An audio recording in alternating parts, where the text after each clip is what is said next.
सुने क्या लिखा है यहां पे, the angle of elevation of a cloud from point h metres above the lake is alpha and the angle of depression of its reflection in the lake is beta. Prove that the height of the cloud is इतना. अच्छा, अब इसका diagram बनाना है तो थोड़ा समझ चाहिए इसके लिए.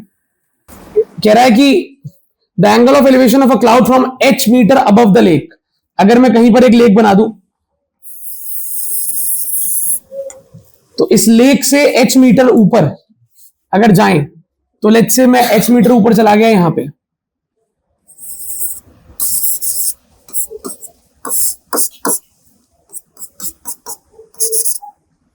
the angle of elevation of a cloud from a point h metre above a lake. एक पॉइंट है जो लेक से h मीटर ऊपर है, वहां से एक क्लाउड का एंगल ऑफ एलिवेशन अल्फा है. इसका हिंदी अर्थ यही है, the angle of elevation of a cloud, cloud का एंगल ऑफ एलिवेशन फ्रॉम, कहां से, from a point h metre above a lake. एक लेक से h मीटर ऊपर एक पॉइंट है, जिस पॉइंट से हमने क्लाउड को देखा और क्लाउड का एंगल ऑफ एलिवेशन क्या आया, alpha.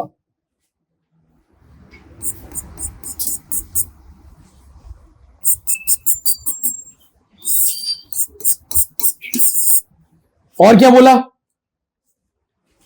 And the angle of depression of its reflection in the lake. ये क्लाउड जो है इसकी रिफ्लेक्शन बन रही होगी लेक में. एक लेक से h मीटर ऊपर जाकर आपने एक बादल को देखा और उस लेक में बनती हुई बादल की परछाई को देखा. बादल की जो परछाई है, शैडो है, या फिर बोले रिफ्लेक्शन है, वो रिफ्लेक्शन का रूल है ना कि लेक के जितना ऊपर बादल होगा उतना ही नीचे उसकी रिफ्लेक्शन बनेगी. हाँ ना बोलो. अच्छा, तो मुझसे पूछा है prove that the height of the cloud is इतना. मैं क्लाउड की हाइट को कैपिटल एच मान लूं क्या? मान सकते हैं. अगर लेक से कैपिटल एच ऊंचाई पर है ये बादल, तो ये जो बादल की रिफ्लेक्शन है लेक के अंदर, उसकी डेप्थ कितनी होगी, कैपिटल एच.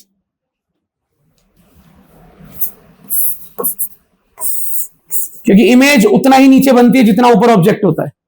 ये बात किसको क्लियर है कि अगर ये बादल लेक से एच हाइट ऊपर है तो उसकी इमेज एच हाइट नीचे बनेगी. ठीक है.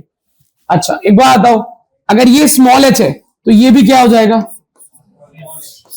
और ये जो बचा हुआ है ये इतना हिस्सा, कैपिटल एच में स्मॉल एच गया, कितना बचा? सही लिखा है मैंने? किसको ये बात क्लियर है कि ये पूरा कैपिटल एच है, मैंने स्मॉल एच, ये स्मॉल एच था तो ये भी स्मॉल एच है, मैंने कैपिटल एच में स्मॉल एच हटा दिया, ये बच गया एच माइनस एच. डन. इसको दो ट्राइंगल दिख रहे हैं, दो ट्राइंगल दिख रहे हैं. अच्छा, टैन लगाते हैं.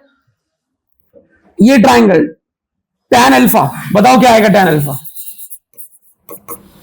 Perpendicular by base. परपेंडिकुलर क्या है,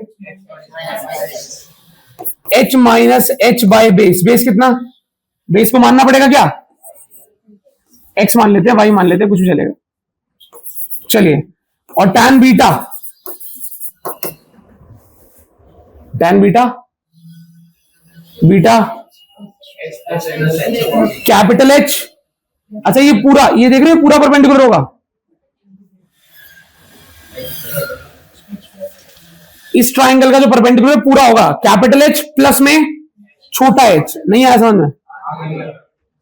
तो ये कैपिटल एच प्लस एच होगा. मैं यहां पे मार्क भी कर देता हूं, यहां से लेकर यहां तक.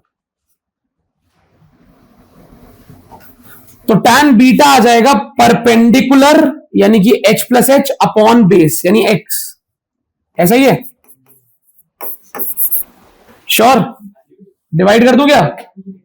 डिवाइड करूंगा तो एक्स से एक्स कट जाएगा, मुझे एक्स चाहिए भी नहीं, मुझे निकालना क्या है, हाइट ऑफ द क्लाउड, यानी कैपिटल एच. क्या निकालना है, capital H.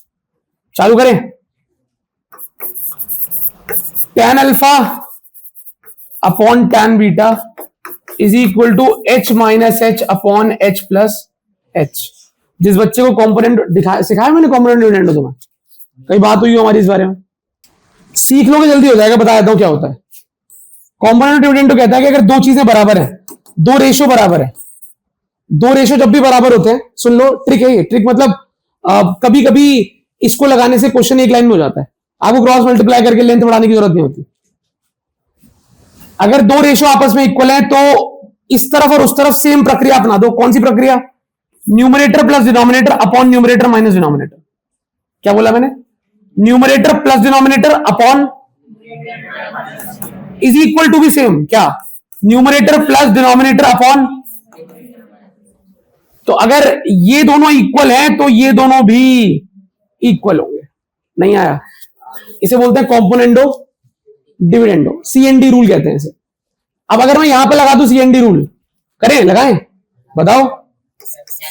tan alpha plus, अरे वाह विद्वान, अपॉन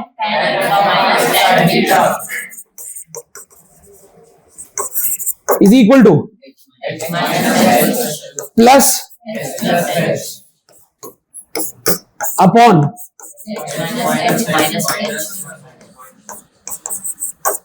अच्छा। अब ये है ये वाला साइड, राइट हैंड साइड, इसको जरा सॉल्व करना मन के अंदर। कैपिटल एच और कैपिटल एच कितने हो गए? माइनस एच और प्लस एच। तो इस तरफ क्या आ गया? Upon capital H minus small H. अच्छा माइनस अंदर जाएगा तो ये कैपिटल एच माइनस का हो जाएगा, तो माइनस एच और माइनस का एक और एच इज इक्वल टू, बताओ, अपॉन, सही है? 2 से 2 क्या निकालना है? स्मॉल एच को ऊपर ले जाऊं तो capital H is equal to small h into tan alpha plus upon. अब देखो बच्चों यहां पर माइनस भी था ना, तो ये माइनस भी जाएगा यहां पे बाहर।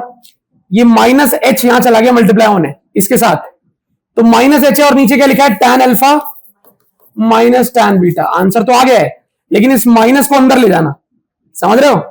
माइनस को अंदर ले जाओगे तो tan अल्फा माइनस का हो जाएगा और tan बीटा प्लस का। ऐसे जो रखा होगा यहां पे